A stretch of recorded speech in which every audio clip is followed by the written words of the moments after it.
नमस्कार मित्रों, जैसा कि आज दिनांक 14/12/2024 को दीनदयाल उपाध्याय गोरखपुर विश्वविद्यालय गोरखपुर के बीए फिफ्थ सेमेस्टर एग्जामिनेशन 2024-25 के अंतर्गत समाजशास्त्र विषय यानी कि सोशियोलॉजी विषय का सेकंड पेपर हुआ है। कोड था एसओसी 302 और पेपर आईडी आप देख लें 1543।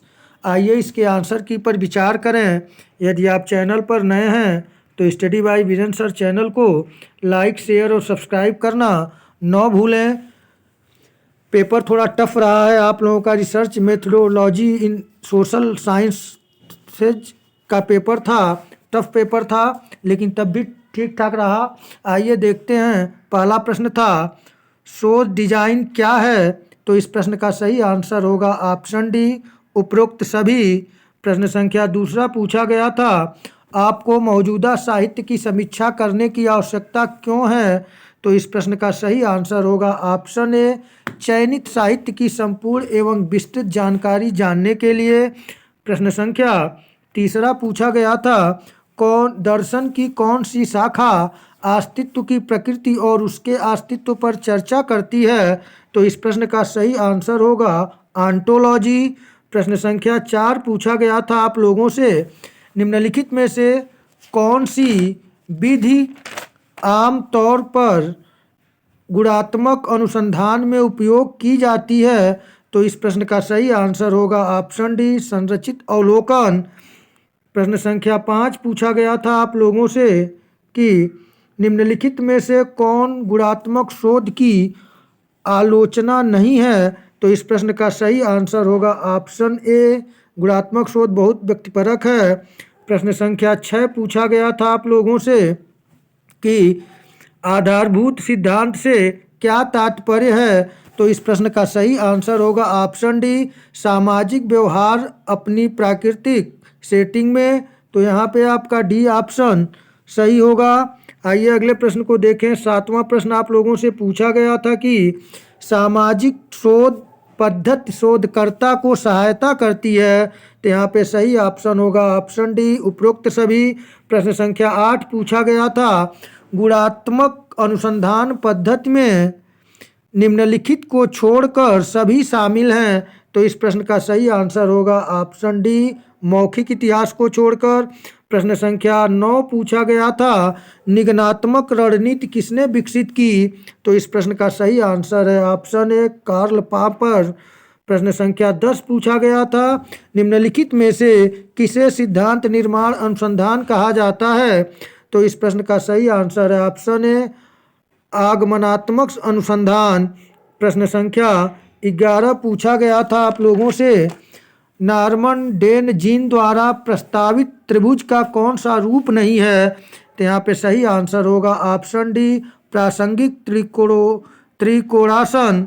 प्रश्न संख्या 12 पूछा गया था आप लोगों से जो चर किसी अन्य चर पर प्रभाव अथवा परिणाम है उसे कहते हैं, तो इस प्रश्न का सही आंसर होगा ऑप्शन बी, आश्रित चर। प्रश्न संख्या 13 आप लोगों से पूछा गया था कि सामाजिक शोध करने की योजना बनाने से पहले हमें खाली स्थान की आवश्यकता है, तो यहाँ पे 13 नंबर का प्रश्न होगा ऑप्शन बी, अध्ययन के विभिन्न चरण बनाते हैं। प्रश्न संख्या 14 पूछा गया था वैज्ञानिक डेटा खाली स्थान पर निर्भर करता है, तो 14 नंबर प्रश्न का सही आंसर होगा ऑप्शन ए, निष्पक्षता। आइए अगले प्रश्न को हम लोग देखें। 15 नंबर प्रश्न आप लोगों से पूछा गया था कि शोधकर्ता द्वारा नए तथ्यों को सुलझाने एवं खोजने के लिए किस विधि का प्रयोग किया जाता है, तो इस प्रश्न का सही आंसर होगा ऑप्शन डी, वैज्ञानिक विधि। प्रश्न संख्या 16 पूछा गया था एक अच्छी परिकल्पना के संबंध में कौन सा कथन गलत है, तो इस प्रश्न का सही आंसर होगा ऑप्शन बी, ज्ञान के मौजूदा भंडार से संबंधित होने की कोई आवश्यकता नहीं है। प्रश्न संख्या 17 पूछा गया था आप लोगों से कि नमूनाकरण के संबंध में सही कथन चुने, तो यहाँ पे सही आंसर होगा 17 नंबर का ऑप्शन डी होगा, उपरोक्त सभी। प्रश्न संख्या 18 पूछा गया था आप लोगों से कि गैर संभाव्यता प्रतिचयन तकनीक को खाली स्थान के रूप में जाना जाता है। तो इस प्रश्न का जो सही आंसर होगा वह होगा ऑप्शन सी, उद्देश्यपूर्ण विधि। प्रश्न संख्या 19 पूछा गया था, निम्नलिखित में से कौन सा एक परिकल्पना का परीक्षण करने का चरण नहीं है। तो इस प्रश्न का सही आंसर जो होगा वह होगा ऑप्शन डी, अवधारणा निर्माण। प्रश्न संख्या 20 पूछा गया था आप लोगों से कि अनुभवजन्य सत्यापन योग्य अवलोकन को खाली स्थान कहा जाता है। तो इस 20 नंबर प्रश्न का जो सही आंसर होगा वह होगा ऑप्शन ए, तथ्य कहा जाता है। प्रश्न संख्या 21 देखें, आप लोगों से पूछा गया था कि व्यवस्थित नमूनाकरण खाली स्थान का एक उप प्रकार है। तो इस प्रश्न का जो सही आंसर होगा वह होगा ऑप्शन सी, स्तरीकृत नमूनाकरण। आइए अगले प्रश्न को देखें। 22 नंबर प्रश्न आप लोगों से पूछा गया था, मेथड्स इन सोशल रिसर्च पुस्तक किसने लिखी है। तो इस प्रश्न का सही आंसर है ऑप्शन डी, गुडे और हार्ट ने। प्रश्न संख्या 23 आप लोगों से पूछा गया था, नैतिक तटस्थता एक विशेषता है। तो इस प्रश्न का सही आंसर ऑप्शन बी, वैज्ञानिक विधि का। प्रश्न संख्या 24 पूछा गया था, वैज्ञानिक विधि खाली स्थान के लिए प्रतिबद्ध है। तो इस प्रश्न का सही आंसर होगा ऑप्शन ए, वैज्ञानिक विधि वस्तुनिष्ठता के लिए प्रतिबद्ध है। आइए अगले प्रश्न को देखें। थोड़ा सा ये धुंधला आया है, पीडीएफ बनाते समय बहुत लेट हो गया था, कॉलेज से आने में ही लेट हो गया था। सामान्य से आप वॉइस से क्लियर करिएगा। 25 नंबर प्रश्न 25, सामान्य से विशेष की ओर तर्क करना कहलाता है। तो इस प्रश्न का सही आंसर होगा ऑप्शन बी, निगमन। प्रश्न संख्या 26 पूछा गया था, जनसंख्या जनगणना खाली स्थान अनुसंधान का एक उदाहरण है। तो इस प्रश्न का सही आंसर होगा ऑप्शन ए, सर्वेक्षण। जनसंख्या जनगणना सर्वेक्षण अनुसंधान का एक उदाहरण है। प्रश्न संख्या 27 पूछा गया था आप लोगों से, अच्छा शोध हमेशा खाली स्थान होता है। तो इस प्रश्न का सही आंसर होगा ऑप्शन डी, अच्छा शोध हमेशा व्यवस्थित होता है। प्रश्न संख्या 28 पूछा गया था आप लोगों से, अनुसंधान विधि खाली स्थान का एक भाग है। तो इस प्रश्न का सही आंसर होगा ऑप्शन डी, अनुसंधान पद्धति का। प्रश्न संख्या 29 पूछा गया था, वैज्ञानिक सामाजिक सर्वेक्षण एवं अनुसंधान पुस्तक किसके द्वारा लिखी गई है। तो इस प्रश्न का सही आंसर है ऑप्शन डी, पीवी यंग के द्वारा। प्रश्न संख्या 30 पूछा गया था, निम्नलिखित में से कौन सा प्राथमिक डेटा का उदाहरण है। तो इस प्रश्न का सही आंसर होगा ऑप्शन डी, उपर्युक्त में से कोई नहीं। मित्रों देखें तो ये रिसर्च का पेपर था और पेपर अपेक्षाकृत आप लोगों के अधिकार क्षेत्र से थोड़ा हाई है, लेकिन आज का कंपटीशन इतना टफ होता जा रहा है कि आपको तैयार करना ही पड़ेगा। तो आप लोग तैयारी अच्छी तरीके से करें और जो समस्या हो आप कमेंट के माध्यम से बताइए। मैं आप लोगों का 6 सेमेस्टर में प्रयास करूंगा या आप लोगों को समाजशास्त्र, एजुकेशन, हिस्ट्री तो सब्जेक्ट ही करा रहा हूँ। तो समाजशास्त्र, इतिहास, शिक्षा शास्त्र, राजनीति शास्त्र और भूगोल, इन 5 विषयों का प्रयास करूंगा कि इस साल मैं आप लोगों के लिए वीडियो बनाऊं और आप लोगों का जहां तक हो सके हेल्प करूं। आइए अगले प्रश्न को देखें। प्रश्न संख्या 31, जो अनुसंधान प्रक्रिया का पहला चरण है। तो इस प्रश्न का सही आंसर ऑप्शन डी, किसी समस्या का चयन। प्रश्न संख्या 32 पूछा गया था, एक अस्थायी प्रस्ताव परीक्षण का विषय है जो कहलाता है। तो इस प्रश्न का सही आंसर है ऑप्शन बी, उपकल्पना। आइए अगले प्रश्न को देखें। 33 नंबर प्रश्न आप लोगों से पूछा गया था, जब किसी परिकल्पना को नकारात्मक रूप से कहा जाता है तो उसे कहा जाता है। तो सही आंसर होगा ऑप्शन सी, शून्य परिकल्पना।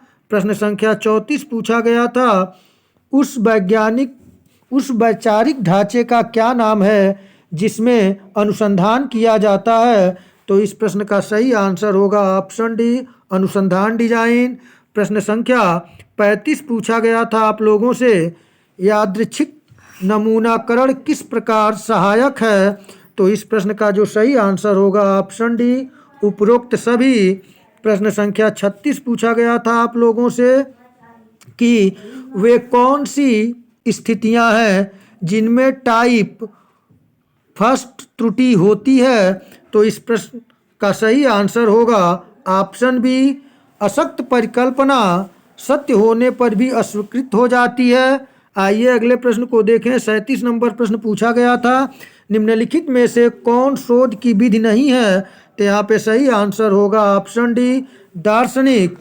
आइए अगले प्रश्न को देखें। 38 नंबर प्रश्न पूछा गया था, गैर संभाव्यता प्रतिचयन किसे कहते हैं।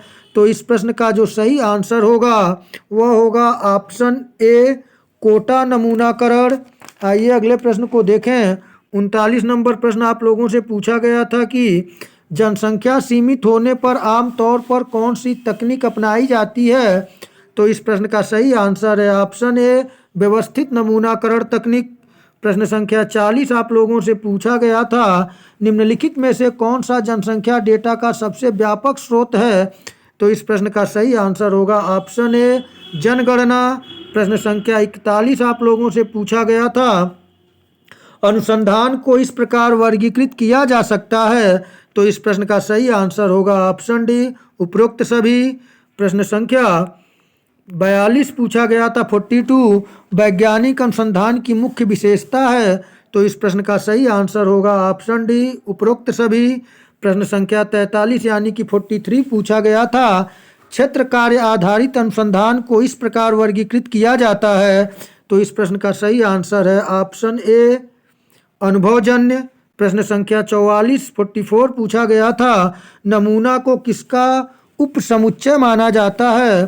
तो इस प्रश्न का सही आंसर होगा ऑप्शन डी, जनसंख्या का। प्रश्न संख्या 45 पूछा गया था, निम्नलिखित में से कौन सा गैर संभाव्यता नमूनाकरण का एक प्रकार नहीं है।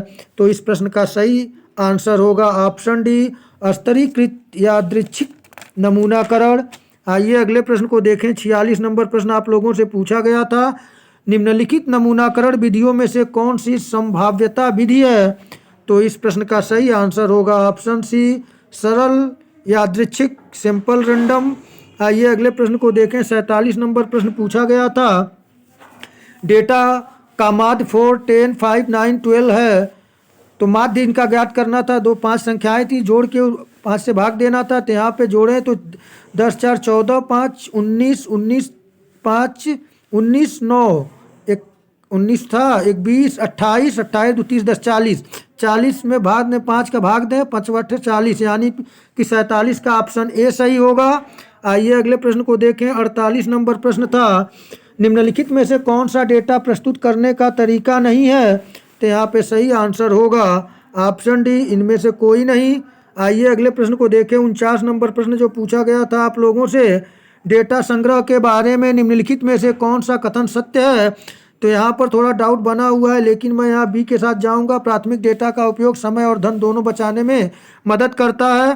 प्रश्न संख्या अंतिम और 50 नंबर सबसे आसान इस प्रश्न का था, इस प्रश्न पत्र का, कि जनगणना के बारे में निम्नलिखित में से कौन सा कथन सही है। तो यहाँ पे सही है ऑप्शन ए, कि हर 10 साल में एक बार जनगणना की जाती है।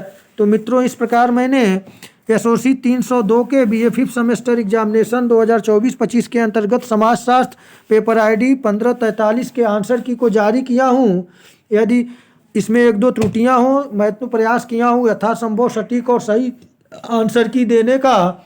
यदि 1-2 में त्रुटियाँ हों तो आप कमेंट के माध्यम से सूचित करेंगे। और आप लोग अपना प्रेम और स्नेह बनाए रखें, चैनल को लाइक, शेयर और सब्सक्राइब के माध्यम से। तो मित्रों, आप लोगों का पेपर बहुत अच्छा हो, आप अच्छे अंकों से उत्तीर्ण हो, इन्हीं शुभकामनाओं के साथ नमस्कार।